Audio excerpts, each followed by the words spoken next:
So last week we looked at introductory issues about John's third letter, and we looked at the first 4 verses. And because it's a Bible study, I've kind of formatted it more as just walking through the text literally and looking at details about the text, not so much like a sermon format. But we'll continue and try to finish it up tonight. Quickly, let's review some key ideas from last time.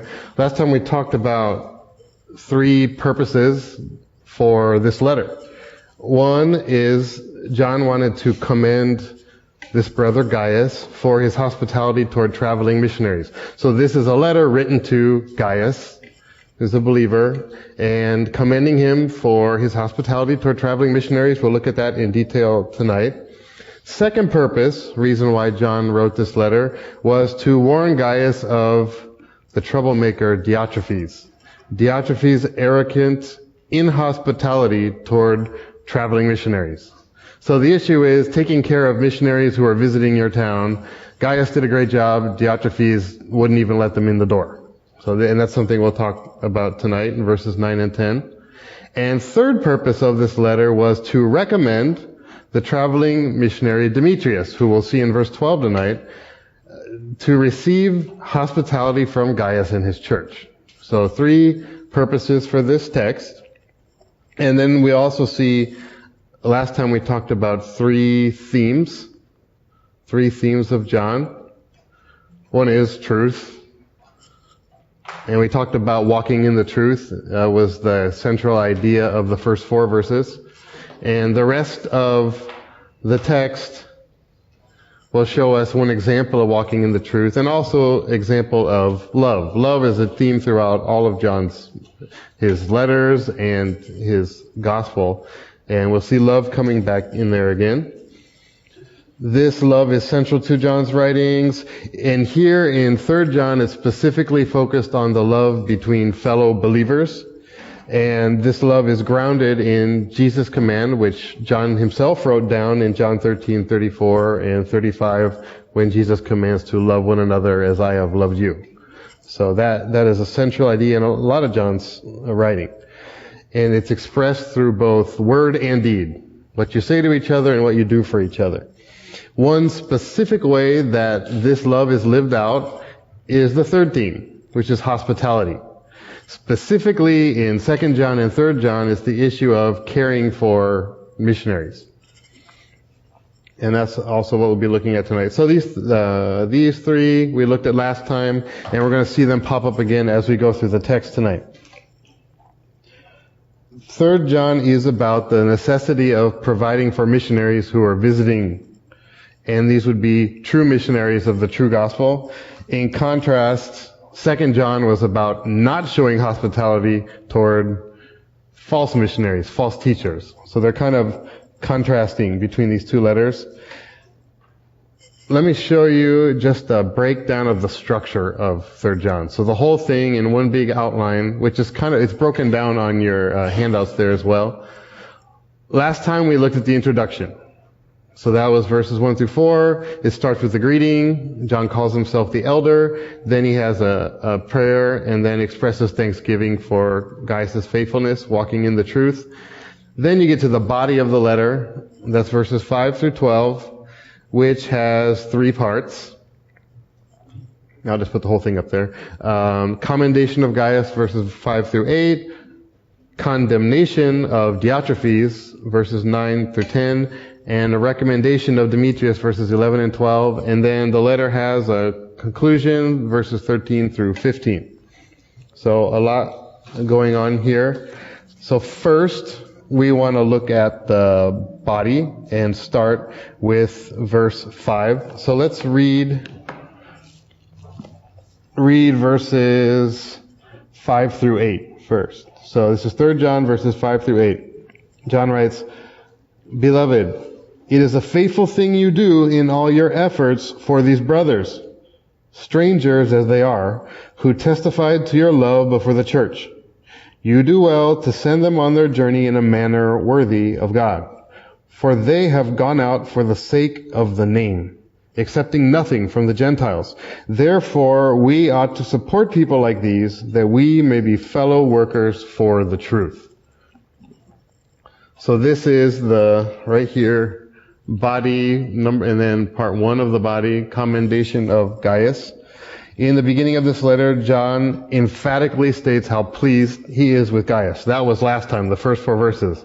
He emphasizes how pleased he is with Gaius. Now in verses 5 through 8, you see why. The reasons why he's so thankful for Gaius. He makes clear why he's so pleased. Verse A begins with the word beloved. And that's the second time we have that word in this book. It occurs 3 times. So 3 times John directly addresses Gaius as beloved. And that each of those 3 times designates a key point in the letter. Continuing verse 5 says, it is a faithful thing you do. In the ESV, which we use here at the church, it keeps the same word order as the original language. So usually in more smoother English, you would say, you are doing a faithful deed or something like that. But it's good here that it's flipped because faithful is being emphasized. It is a faithful thing that you're doing, Gaius. He wants to tell him how faithful he is. It's put in front for emphasis. John's emphasizing Gaius' faithful work, and now he's about to describe it in the rest of verses 5 up through verse 8. So continuing in verse 5, John says, in all your efforts for these brothers. And the word efforts is actually a verb. It's literally you work, or you are working in Greek. So this could also be translated concerning whatever you're working, your work, whatever you're doing. So the faithful thing is the work that Gaius is doing. And this work is on behalf of these brothers. And we talked about who these brothers were last time. They keep coming up in the letter. These brothers were traveling missionaries that Gaius had helped on a number of occasions. Multiple times he had helped them and was continuing to do so. These are the same brothers from verse 3. They were traveling missionaries, most likely associated with John, maybe even sent out from John's church. We don't know exactly. But John knew who they were, and he had received a positive report from them about Gaius taking care of them when they were in his area. So then we finish up verse 5, and it says, strangers as they are. This referring back to the brothers. John commends Gaius for not only providing for these faithful brothers, but mentioning that they were total strangers to him. For traveling missionaries, Gaius faithfully served not old friends or people he had known before, but people he had never met before, complete strangers. And that's something very unusual in that day. Traveling strangers that arrived in a city, they were usually viewed with suspicion. Because they didn't have, it's not like today where you can do a background check on somebody, right? You can't check their history, who they are. So if a stranger comes into town and knocks on your door, you're probably not going to let them in those days. It was a very significant thing to bring someone into your house. Welcoming somebody into your house was quite serious in the ancient world. Strangers were viewed with submission or with suspicion and considered to be threats to the community. They needed a local person to vouch for them. So housing strangers elevated them from the status of just being a stranger to being a guest of the community. So it was an important thing. If you housed a stranger, you were also considered responsible for how they behaved. You are basically standing up for them saying, this is a good guy. You can trust him. And you are also responsible to take care of that person while they were there. You guaranteed that stranger's credibility in the community. So it was quite a commitment to show hospitality to a stranger in those times. And even today, it's one thing to invite an old church friend over to stay in your home.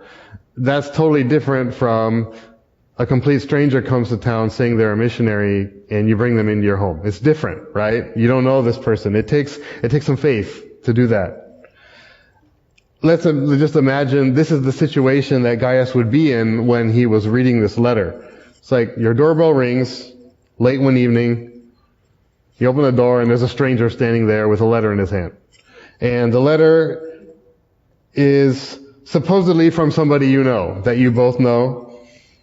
And the letter is asking you to bring this stranger into your home. How would you react? Now, it's pretty interesting to think about. This kind of scenario it helps us understand the risk that people like Gaius had when they were faced with this in the first century.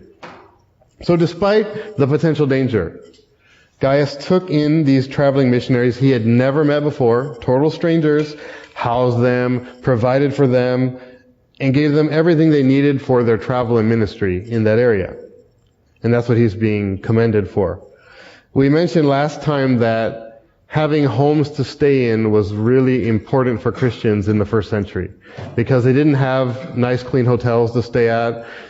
Inns were expensive. Along the road there were inns. They were expensive, but they were also very dangerous dens of immorality. Those were also the brothels, and they were full of thieves. So Christians couldn't really stay in an inn. It was an immoral place to be, and they didn't want to be associated with immorality. So that was not an option for them. They relied on Christians in the community wherever they traveled to house them and take care of them while they were in their travels. So Gaius' efforts are an example of obedience to the command you see from Paul in Romans 12:13, where it says, you don't have to turn there, but Romans 12:13 says, contribute to the needs of the saints and seek to show hospitality. So he did that here with these brothers that John knew about. Continuing on to verse 6, it begins, who testified to your love before the church. The brothers had testified of Gaius' love, not only to John, but the whole church where they had went to. This was probably the church that John was overseeing at the time, where he was serving at the time of writing this letter. The missionaries had openly declared the good report about Gaius to that whole congregation. And now you see also here one of John's primary themes pop up again. We see your love. The theme of love comes up. And this is the classic Greek word we know, agape. John uses it to refer to some felt conviction that results in a selfless action on behalf of others. It's a selfless love. It's a love between us and God and between fellow Christians. John's understanding of love also involved obedience to God's commands, especially, in this case, commands about how to treat others. And we see a good example of John's teachings on love with the same theme here. If you look, let's look quickly over at 1 John chapter 4. So you can flip a couple pages back. 1 John chapter 4 gives a good one of John's good definitions of love.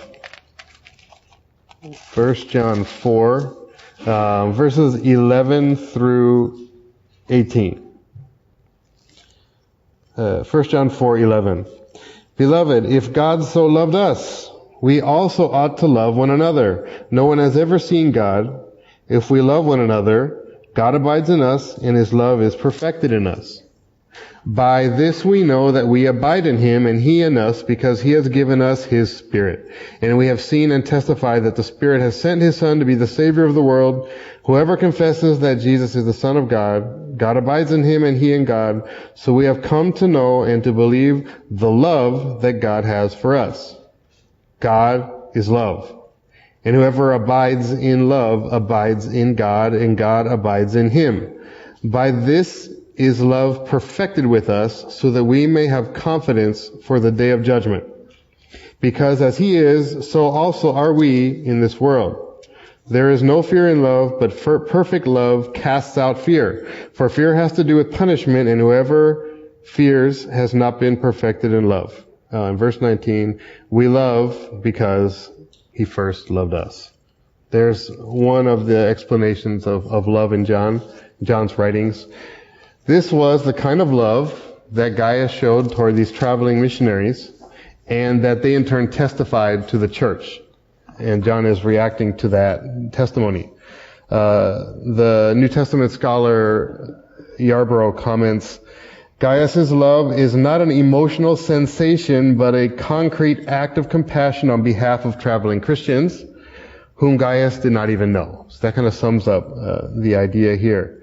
Continuing in verse 6, 3 John, verse 6, says, you will do well.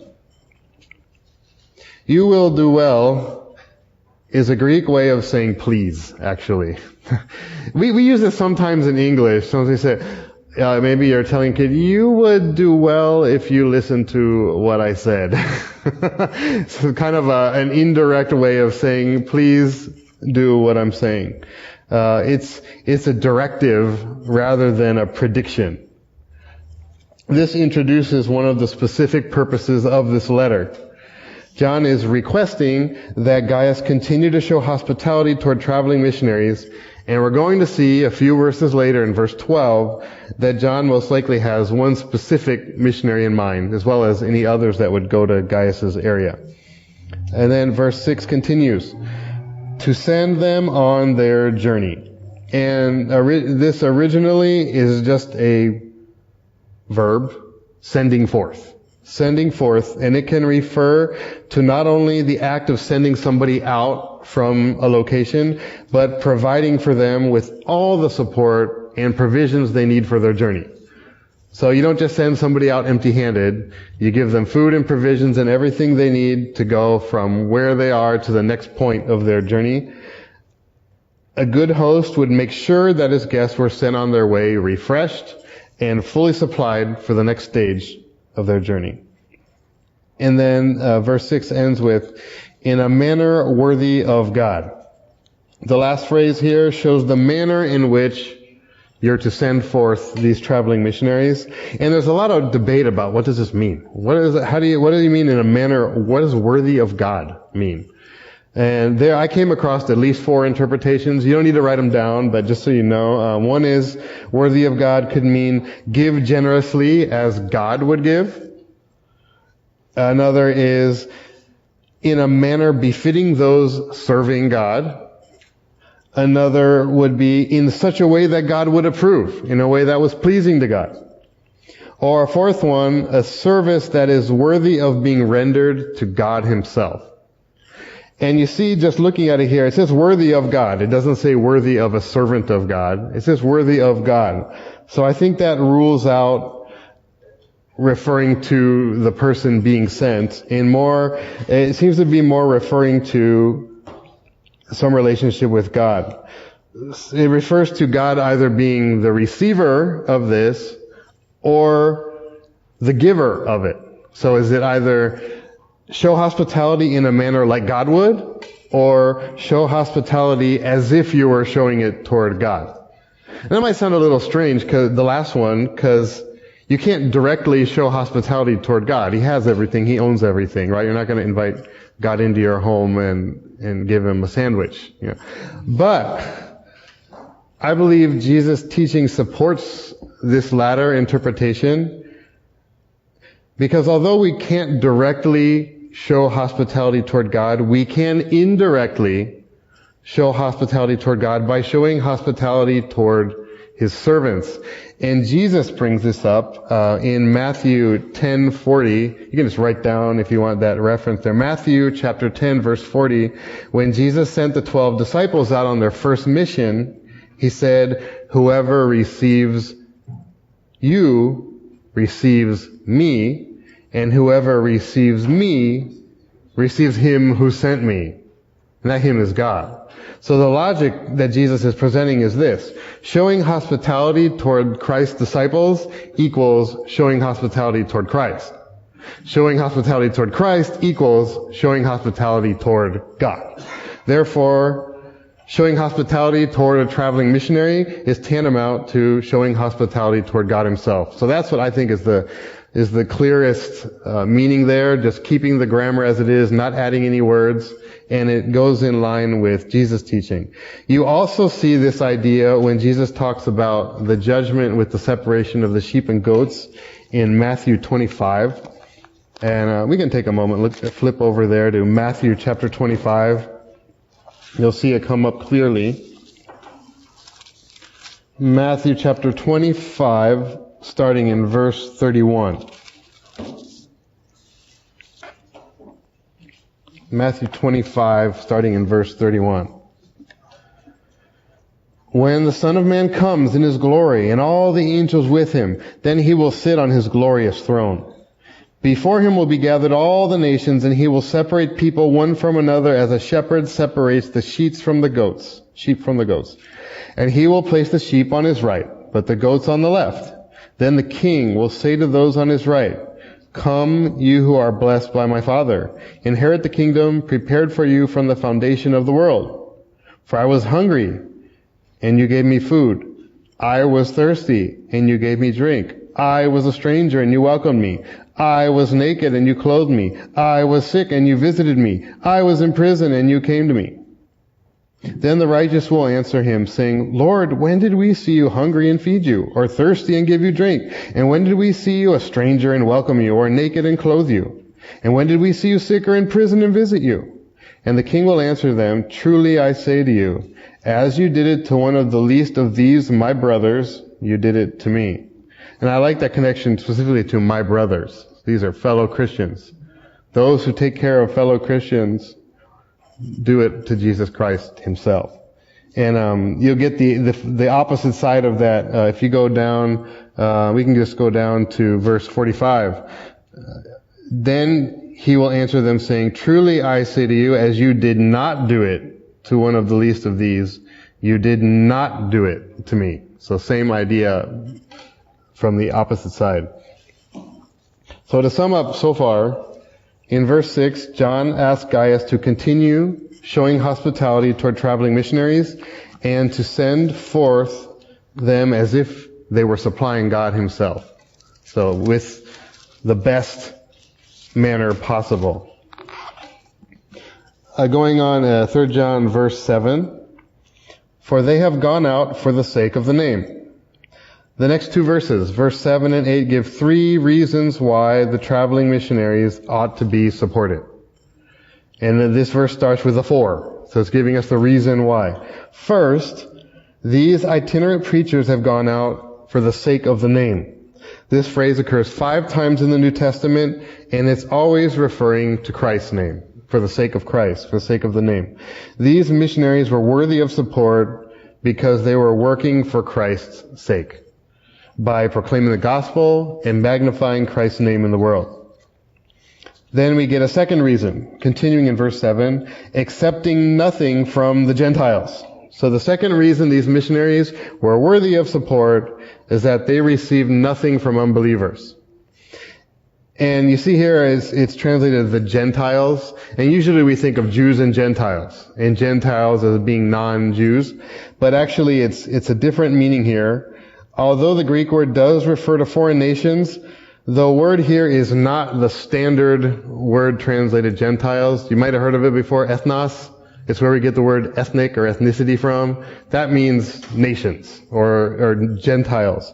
The word here is a little bit different. It's ethnikos. And it refers to foreigners with a specific emphasis on their foreign beliefs and practices. It's talking about pagans. People who do pagan things. Here, John cannot be referring to Gentiles in contrast to Jews, because Gaius is a Gentile. Everybody talks about in this letter is a Gentile. They have Gentile names. So he's specifically referring to unbelievers, referring to pagans. The commentator Hebert notes, the missionaries have decided not to receive any material assistance from unconverted Gentiles to avoid any misunderstanding of the nature of their message or their personal motive in proclaiming it. I mean, the same should be true today as well. A missionary it's just inappropriate for a preacher or missionary to try to get money from unbelievers to help his ministry. You're supposed to be offering God's free offer of salvation. Asking for money kind of muddies the waters there with your message. So these missionaries were worthy of support because they did not get support from unbelievers. They relied on Christians to survive, to get food and the things they needed. And it's the same today. It's the responsibility of believers to support traveling missionaries. Continuing, verse 8, it says, "Therefore, we ought to support people like these." So because of the 2 reasons in verse 2, and a third reason we'll get to in the next phrase, John urges all believers to support missionaries like the brothers mentioned earlier. We ought to support is in the present tense, meaning that we are continually obligated to support faithful missionaries.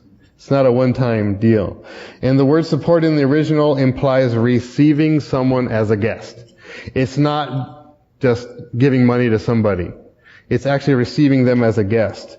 So again, the topic here is specifically showing hospitality toward traveling missionaries. That's the big idea and maybe main theme of 3 John is the importance of taking care of missionaries that are visiting you. It's not just supporting them financially, but taking care of them while they're there. Continuing verse 8, it says, that we may be fellow workers for the truth. So here's the third reason why we should show hospitality toward missionaries. Missionaries ought to be supported because in doing so, we too become co-workers in the truth. The term fellow workers was frequently used by Paul as well to refer to his partners in ministry, the people who served alongside him in ministry. He used the same word to refer to them. And the truth, we've got the truth here. This is another main theme of the book. We've seen before that this truth is the gospel and all that that entails, the whole apostolic teaching about Christ. So by opening our homes, providing for the needs of visiting missionaries, we partner with them in the work of proclaiming the gospel. So maybe we can kind of sum up this part here. I think David Allen summarized this concepts of these couple of verses really well. He said, we may not be able to travel to foreign lands to carry the gospel. But when we support those who do, with our prayers, our finances, and our encouragement, we become fellow laborers with them in the gospel. Gaius opened his heart, his home, and his hands to fellow Christian teachers, and we should do the same. So you want to give just a summary main point for these few verses here. The main point here, be like Gaius, who showed hospitality toward traveling missionaries. We have 2 examples in the body of this text here. We've got Gaius as our good example. We should be like him. John gave us Gaius as a good example of Christian hospitality. But in the next part, starting verse 9 and going into 10, we see the bad example of a man named Diotrephes. So, let's look at verses 9 and 10. I have written something to the church, but Diotrephes, who likes to put himself first, does not acknowledge our authority. So if I come, I will bring up what he is doing, talking wicked nonsense against us. And not content with that, he refuses to welcome the brothers, and also stops those who want to, and puts them out of the church. So verse 9 begins the condemnation of Diotrephes. And we'll look at the points here. Before this letter, John had written another letter to a church in Gaius' area. Some scholars believe it was 2 John. But 2 John doesn't address the issue that John is saying here that the letter was about. He says at verse 9, I have written something to the church. But Diotrephes got in the way. The issue that he's talking about here isn't mentioned in 2 John. So it's probably not 2 John. It's probably a different letter that was lost. And due to Diotrephes' opposing of John, there's a good chance that the letter got destroyed by Diotrephes. We don't know for sure. But John says that Diotrephes rejected his authority. So we don't know what letter it was. God didn't want to preserve it, evidently, so we don't have to worry about it. Instruction. The point here is that Diotrephes rejected John's instructions and his authority. Continuing verse 9. But Diotrephes, who likes to put himself first.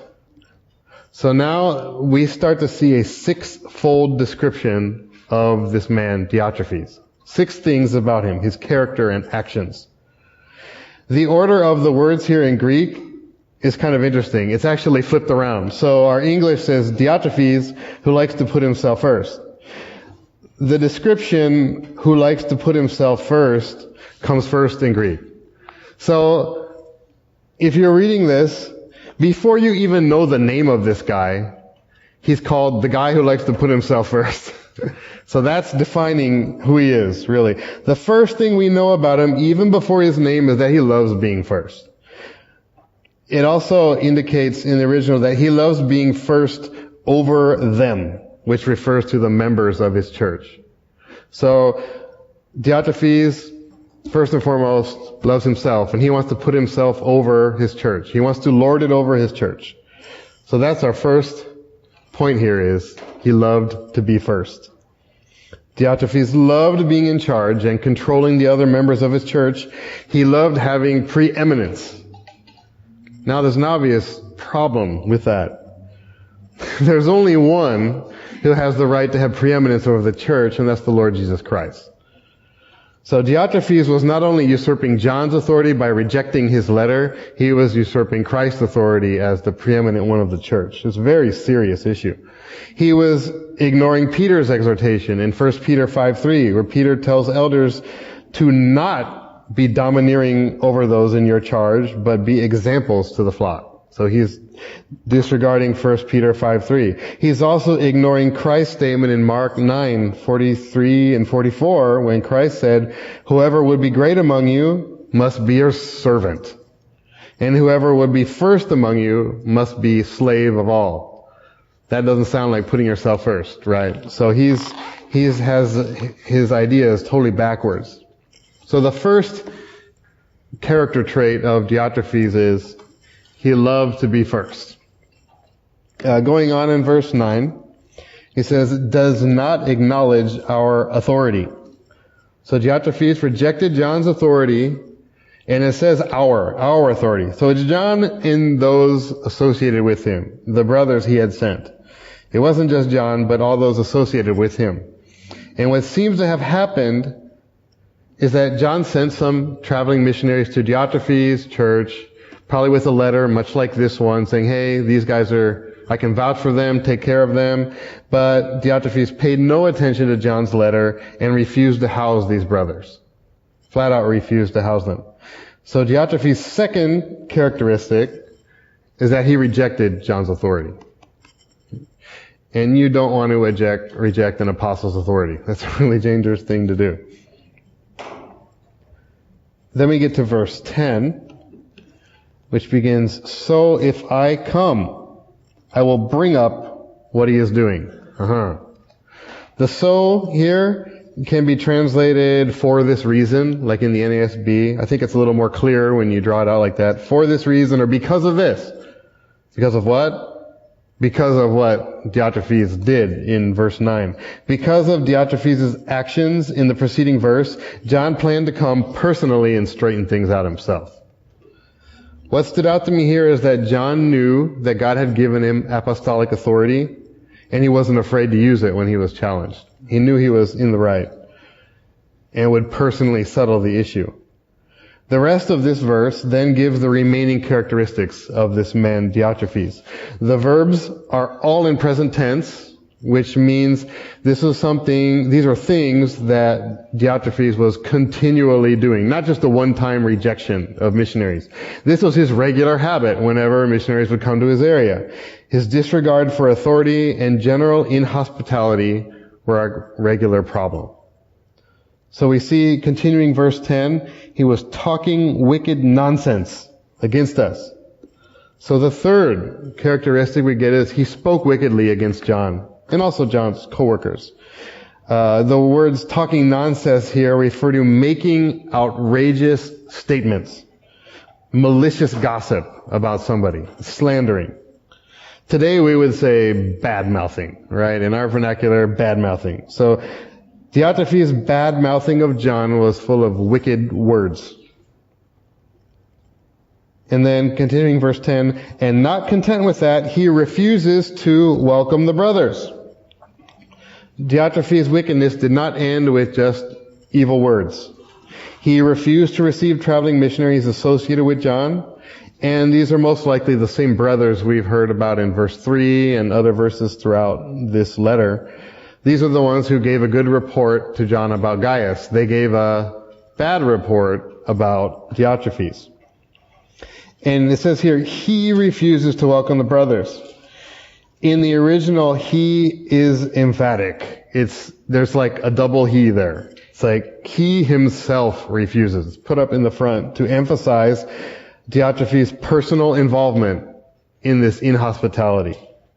So we get now the fourth characteristic of Diotrephes. He rejected traveling missionaries.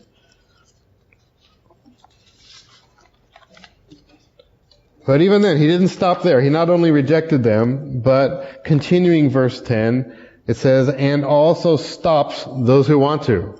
So he's not content just not allowing them in his home. He stops other people from trying to help them. He wouldn't even allow other members of his church to take care of these missionaries. And the word stop here is hindering something.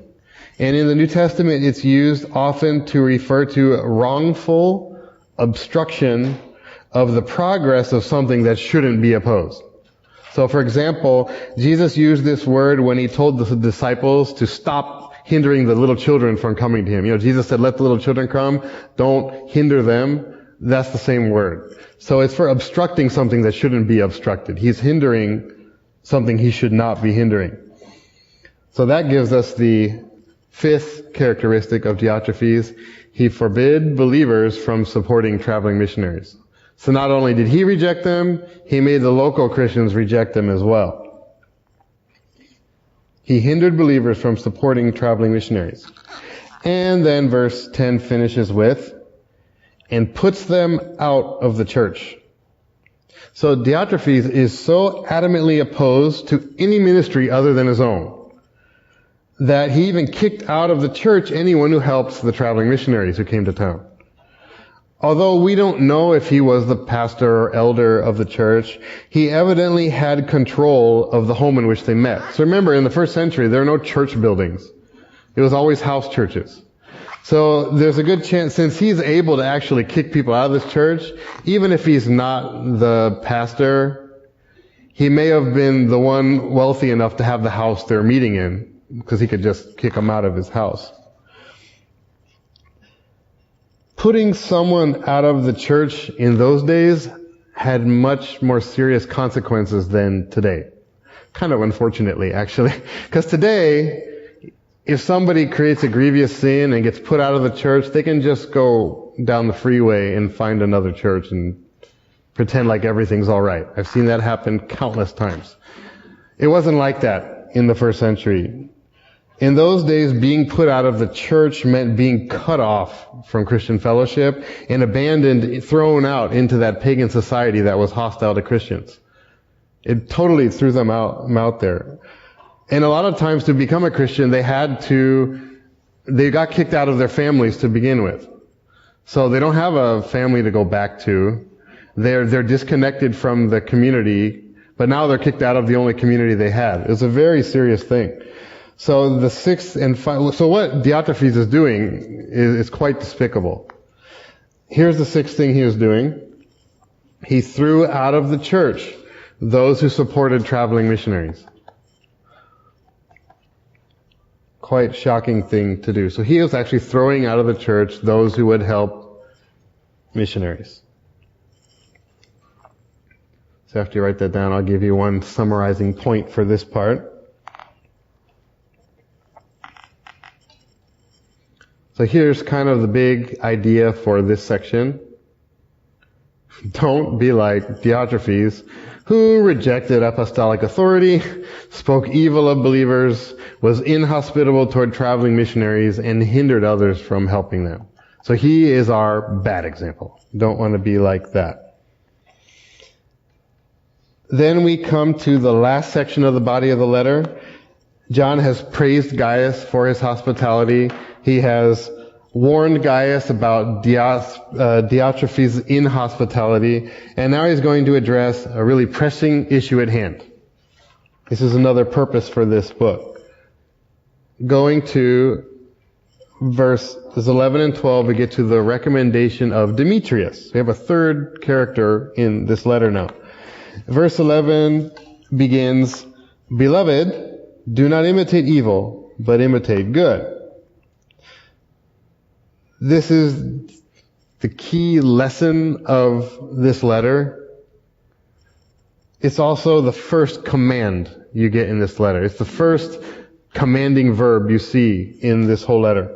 John urges Gaius not to imitate Diotrephes' evil behavior, but to continue doing what is good, which in this context specifically refers to housing traveling missionaries, helping out traveling missionaries. Now the rest of the verse then gives two reasons for this. And they're kind of two sides of the same coin. So continuing verse 11, it says, "Whoever does good is from God." And this is a very John-style thing to say. The first reason for doing good is that it is characteristic of those who are of God. Good deeds are signs of a true believer. That's what that means. This is a common theme in John's writings and is found throughout the New Testament. Certainly, Christians are saved by grace alone, through faith alone, but the evidence of that faith is doing the good works that God has planned for Christians and for each individual believer. You see that in Ephesians 2:10. 2, 8, 9, and 10 are really good to be read together. Ephesians 2, 8, 9, and 10. Because you've got the whole thing. Saved by grace through faith, not of works.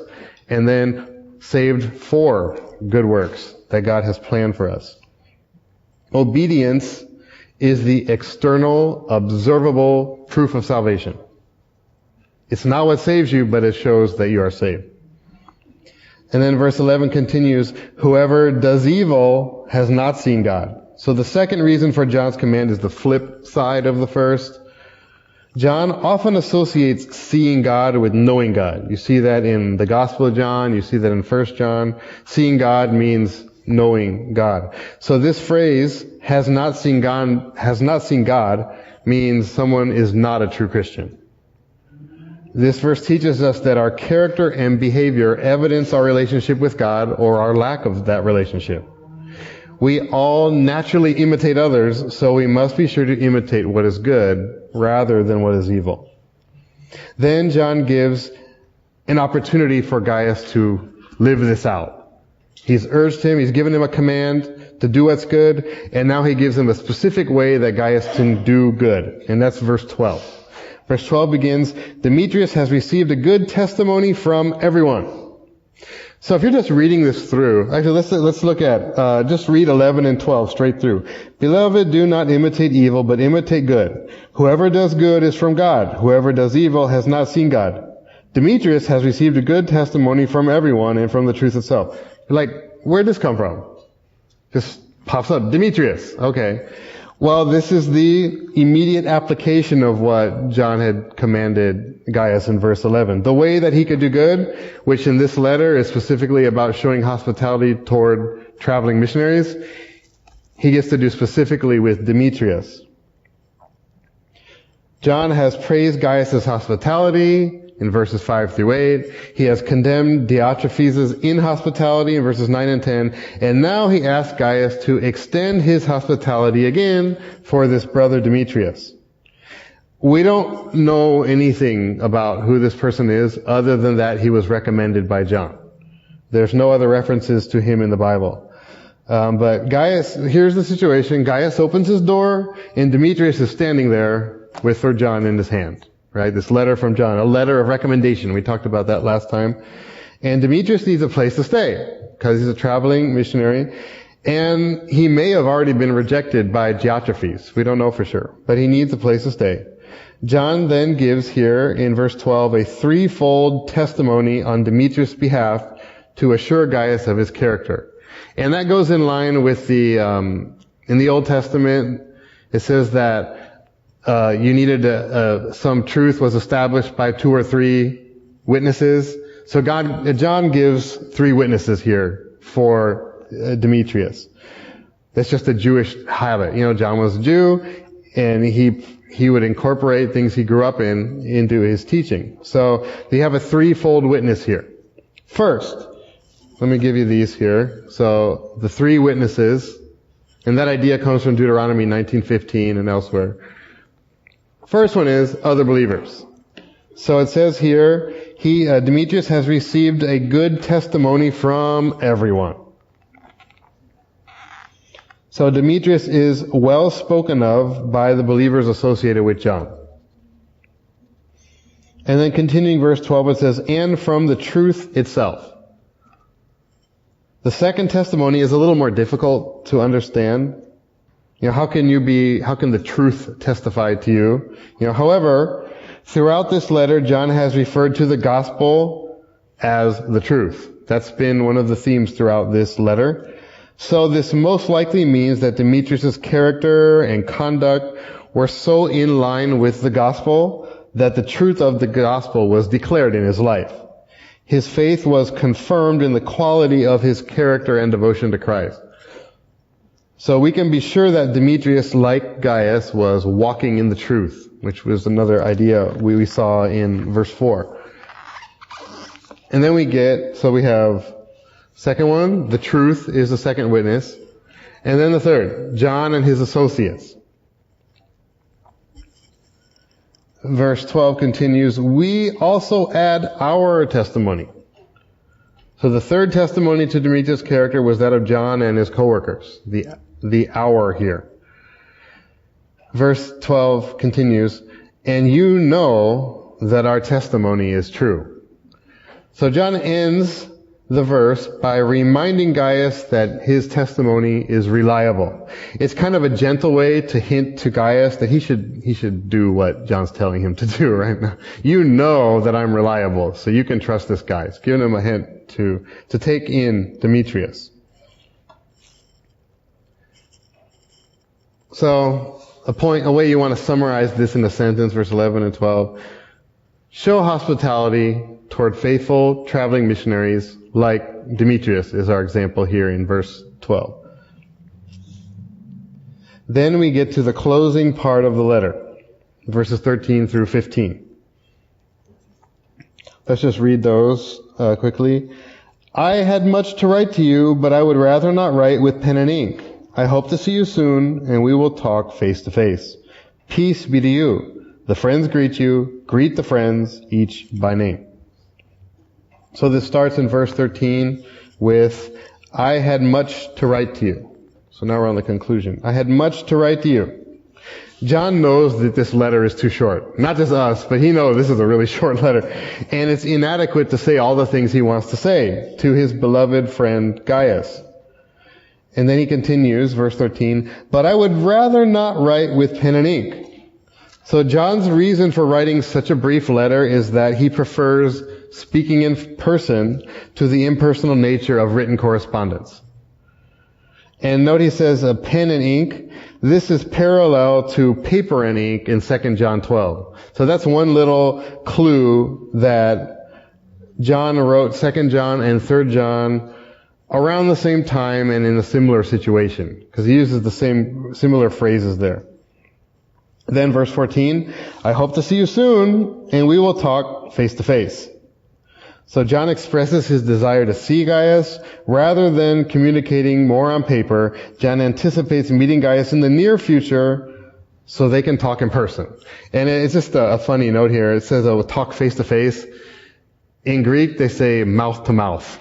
But you wouldn't want to translate that literally. But it's literally, I want to talk my mouth in front of your mouth and speak to each other. Just an interesting idiom there. Then, verse 15, last verse. Peace be to you.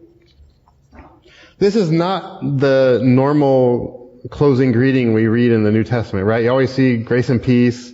That's one of the really common, like Paul likes to say grace and peace or grace to you. John just says peace without the grace, which is often included in Paul's letters. This reflects, again, a traditional Jewish greeting. Even today in Israel, people say shalom as a goodbye, as a farewell. And it's wishing peace for that person. It's a typical way even today that Jews have a farewell greeting. And it's interesting, considering all the strife and tension that Diotrephes is causing, that's mentioned in this letter, expressing a desire for peace is a really fitting greeting to end with. Then we get in verse 15, the friends greet you. This is also not a common greeting in the New Testament. This is actually the only time the word friends is used to refer to fellow believers in a New Testament letter. It's always like brothers or things like co-workers, but not friends. So it's most likely derived from Jesus' words, which John recorded himself in John 15, verses 13 through 15. So I'll just read those to you. Jesus said, "Greater love has no man than this, that someone lay down his life for his friends. You are my friends if you do what I command you. No longer do I call you servants, for the servant does not know what his master is doing, but I have called you friends. For all that I have heard from my Father I have made known to you." So this highlights one of the amazing truths of the Christian community. We can meet complete strangers that we've never met before, from faraway places we may have never even heard of, and we can immediately establish a deep bond of fellowship because we have the same faith. That's an amazing. We have it. In some ways, we are closer to them than to unbelieving physical family members, right? This is a deep bond that we can share, even if we can't speak the same language. It reminds me of my first week of seminary. There was a brother from Ethiopia that came. Actually, the year I started seminary was they had the largest international group of students to date. There was like 14 countries represented in orientation. It was amazing. And there was a brother from Ethiopia, and his English wasn't that great yet, but the poor guy, his family hadn't been approved for visas yet. So he's all by himself in this country, and he's from a little tiny village in Ethiopia. To call his wife, she would have to walk hours to the nearest phone. Right? So somebody I've never met, total stranger from somewhere, I'm not even, at the time I wasn't even sure on the map. I knew it was in Africa, but I don't know what side, And I had lunch with him, and we just had this deep bond through Christ. It was amazing to share and talk about things. So that's one of the amazing truths about our faith, is that we can be really deeply connected with people from all over the world. Last thing, greet the friends, each by name. 3 John then closes with the second and last command of this letter. Just as the good shepherd called his own sheep by name, John urged Gaius to greet each of the sheep in his church by name. This is thus a very personal letter that ends in a very personal way, each by name, this idea of the importance of the individuals in the church. So you see John's deep love for the people under his care here. It's a personal letter that ends in a personal way. Now let's take a 5-minute break, and then we'll look at some application questions and discuss anything you'd want to talk about here. All right, thanks guys.